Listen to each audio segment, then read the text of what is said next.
話如果你嚟高州冇食過呢間燒雞，就冇算嚟過高州。呢度係高州南塘鎮一條國道、一條省道嘅側邊啦。我哋今日睇下呢個高州嘅燒雞有咩唔一樣啊！周圍都係車，幾乎都係粵 K 牌。咁燒嘅咩？燒雞、荔枝木，有冇燒雞啦？有啊。咁使唔使抌啊？啊！呢隻入邊係缸嚟㗎，一隻缸就裝兩隻。係咪荔枝柴嚟㗎？有係荔枝柴，有雜柴，荔枝柴都有雜。呢度咁多荔枝柴，放心燒得啦。咩雞啊？呢啲？三黃雞項，幾錢一隻啊？68蚊一隻。兩個人食一隻得啦。得啦。我睇下你點燒先，好過癮啦。10零分鐘，一陣唔使斬啊，自己搣啊。好，第一好食呢個。係嗰啲汁水留喺度。你睇過好多燒雞，但係你有冇見過咁樣嘅燒雞爐咧？一個叫做乜嘢啊？一個瓦缸喺度，跟住啲火咧就喺瓦缸嘅側邊，就用呢啲咁嘅熱力將裏邊嗰隻雞燒熟，應該講焗熟。我又放雞落去咯。鹽點現燒，好少人咁燒嘅喎，好多都係攞啲大嘅嗰啲不鏽鋼爐嚟燒嘅。我發現秘密啦，呢隻好似就係放喺裏邊燒嗰隻缸，隻缸咧咁轉翻過嚟，擺到裏邊去，隻雞就咁吊喺上邊。係呢啲高州嘅燒雞。高州朋友同我講話，呢度仲有一個菜豆腐，呢個係腐竹嚟嘅。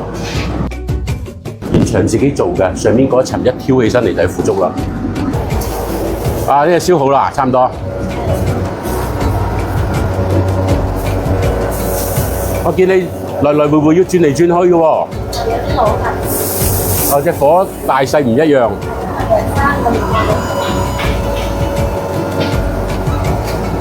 呢個快燒好啦，話靚。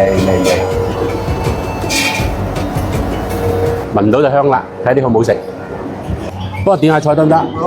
唔該，一隻雞。豆腐腐竹，蜜菜湯。你兩啲人買俾到咁多，好多喎。好細份啲得唔得啊？佢已經係最細份嘅喎。咁點啊？你寫點啊？上啊，唔好蝕。你幫買錢都6、2千啊？邊個？因為呢啲太細哋，你放一隻兔，隻雞隻兔好大隻。好，我坐嗰邊。哇！呢張相，我竟然坐喺呢張相下邊。呢個就我哋啱啱喺前面睇到，啱啱自己做嘅豆漿，跟住挑起身嚟嘅腐皮，涼拌嘅，好香嘅花生油味啊！高州啲豆餅，我哋就知道好出名㗎啦，豆腐一樣好食。我哋嘅蜜菜湯，呢啲份量至少4、5個人食啊！佢啲蜜菜特別大棵嘅，呢啲咁嘅店啊，你根本都唔使問佢做咗幾耐，睇上面啲風扇，睇後邊嗰啲環境，你就知道。呢啲係老店嚟嘅。我哋嘅雞得未啊？唔斬嗰個。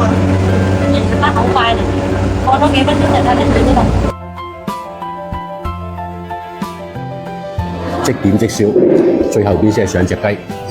睇落去咧比較乾心啊，燒到呢種咁嘅大肥雞啊，老身嘅唔好食嘅，一定係要嫩啲、肥啲、原身嘅，你睇佢燒出嚟，並唔係得話好均勻嗰種。哎呀！搣出嚟嘅時候好脆啊！頂唔住，太熱啦！我真係自作聰明，叫人哋斬開幾好咧，係都要自己先嚟啦！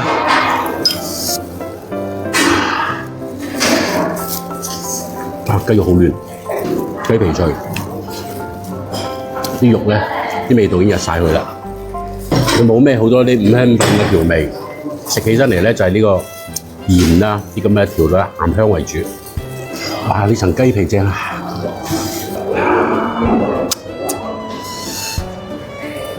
唔係呢隻你嘅燒雞翼啊，我中意食啊。其實呢啲燒嘅嘢咧，只要佢味調得好，火候控制得好，一出嚟嘅時候點都好食嘅。嚟，一人半隻雞。食完就冇走雞，嚟到粵西咧，嗱，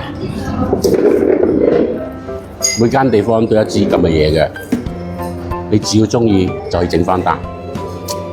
咁點整嘅啫？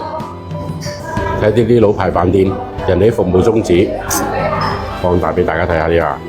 寧願一人食千次，不願千人食一次，其味無窮啊！161蚊。